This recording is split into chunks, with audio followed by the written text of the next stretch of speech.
Selamat pagi, salam sejahtera. Terima kasih karena telah menonton channel saya ini. Terima kasih juga karena bersama dengan saya di awal-awal subuh pagi ini. Saya komitmen untuk menyampaikan berita-berita terkini, laporan-laporan terkini kepada Anda setiap hari daripada awal pagi, subuh sehingga kelewat malam. Supaya Anda mendapat berita-berita, laporan-laporan, analisis-analisis juga ulasan-ulasan yang bermanfaat untuk kita semua. Pagi hari ini sebelum kita teruskan, saya mohon kiranya bantuan Anda tekan butang subscribe. Tekan butang subscribe itu percuma. Terima kasih semua. Baik, pagi ini kita nak cerita sekali lagi tentang Kabinet Malaysia yang bakal diumumkan oleh Anwar Ibrahim dalam masa terdekat dan tiada mustahil jika diumumkan pada pagi ini. Namun, yang menjadi persoalan pagi ini ialah sejauh mana Syed Saddiq Syed Abdul Rahman akan dimasukkan dalam Kabinet Anwar Ibrahim. Kerana yang kita ketahui, Syed Saddiq Syed Abdul Rahman baru saja diluluskan masuk dalam kluster mahkamah. Maksud diluluskan masuk dalam kluster mahkamah ialah baru saja diarah membela diri oleh Mahkamah Tinggi atas kesalahan penyelewengan wang.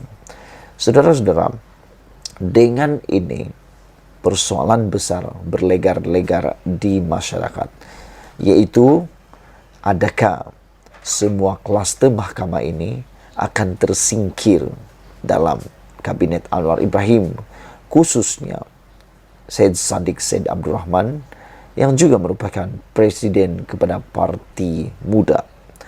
Ini komen balas daripada Parti Muda sendiri. Hari ini, Muda mengunci mulut soal lantikan Syed Saddiq Syed Abdul Rahman ke Kabinet.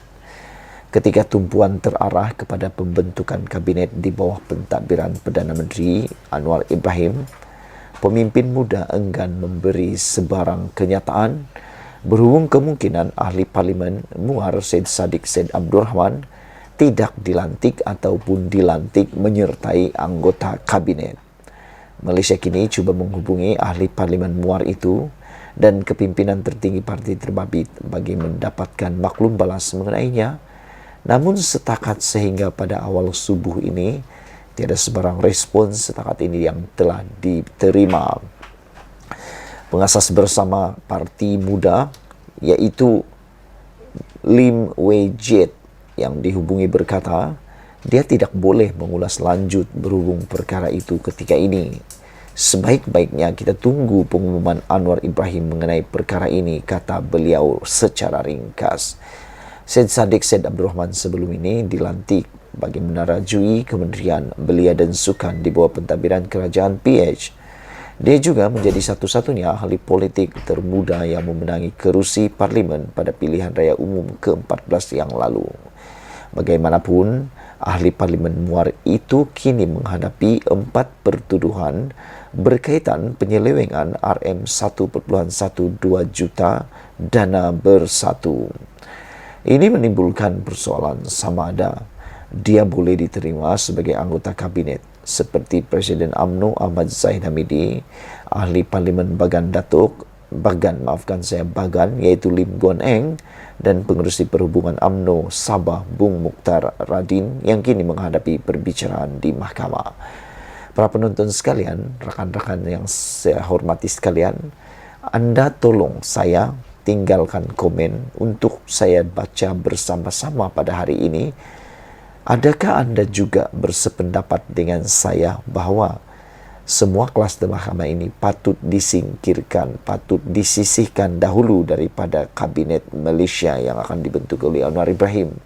Kerana pada pendapat saya, Kabinet yang harus dibentuk oleh Datuk Seri Anwar Ibrahim ini haruslah Kabinet yang menjadi suri teladan, Kabinet yang akan menjadi duluan pada kabinet-kabinet yang akan datang, yang mana ianya memperlihatkan kematangan, ketelusan, kebersihan kepada kabinet itu sendiri.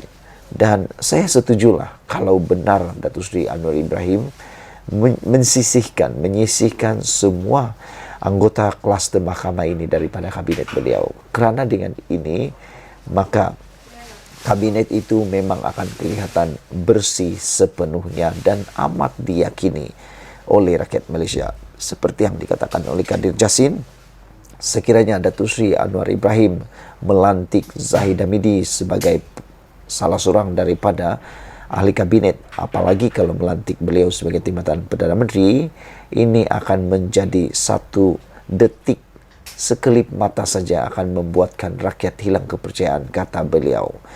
Semalam, Perdana Menteri Anwar Ibrahim berkata, dia akan mengambil kira pandangan semua pihak mengenai pelantikan anggota kabinet, selain menyatakan perkara itu masih lagi dibincangkan. Terdahulu, Gabungan Pilihan Raya Bersih dan Adil Bersih dan pemimpin politik seperti ahli Parlimen Pasir Gudang Hassan Abdul Karim serta bekas Menteri Rafidah Aziz membantah sekeras-kerasnya penyertaan individu yang mempunyai kes mahkamah ke dalam kabinet. Pada masa yang sama, Bendahari Pemuda UMNO Johari Yazid dan Parti Bersatu Rakyat Sabah PBRS menyatakan sokongan terbuka kepada Presiden UMNO Ahmad Zahid Hamidi dinamakan sebagai Timbalan Perdana Menteri. Anwar sebelum ini berkata, PH telah menyatakan pendiriannya menolak ahli parlimen yang disabitkan bersalah untuk menganggotai kabinet, tetapi perbincangan lanjut perlu diadakan dengan sekutu baru dalam kerajaan. Seperti yang saya pernah katakan sebelum ini, tiada yang lebih teruk daripada yang dilalui oleh Datuk Seri Anwar Ibrahim ketika ini. Pembentukan kabinet yang perlu dibuat oleh Anwar Ibrahim kali ini adalah paling susah dibuat daripada sejarah-sejarah pembentukan kabinet yang pernah dilalui oleh Perdana Menteri sebelum ini. Belum pernah terjadi kerajaan perpaduan seperti Datuk Seri Anwar Ibrahim. Oleh sebab itu, sama-samalah kita memberi ruang, masa untuk Datuk Seri Anwar Ibrahim berbincang dan membuat keputusan terbaik untuk kita semua. Namun demikian, kita sebagai rakyat Malaysia masih boleh memberikan pandangan kita, memberikan apa yang kita fikirkan dan kita rasa terbaik untuk Datuk Seri Anwar Ibrahim juga. Kita harap keputusan melantik ahli-ahli kabinet daripada kluster mahkamah tidaklah kesampaian, kerana kita takut dengan keputusan salah langkah tersebut akan menjadikan Anwar Ibrahim dalam bahaya besar, khususnya penerimaan keputusan kabinet, pembentukan kabinet tersebut. Semoga dengan keputusan kabinet yang akan diumum tidak lama lagi akan menjadikan Datuk Seri Anwar Ibrahim lebih kukuh dan lebih mudah mentadbir Malaysia. Malaysia akan jadi lebih aman, lebih makmur di mata dunia. Malaysia yang kita punya, kita juga sama-sama cintai Malaysiaku. Bye-bye.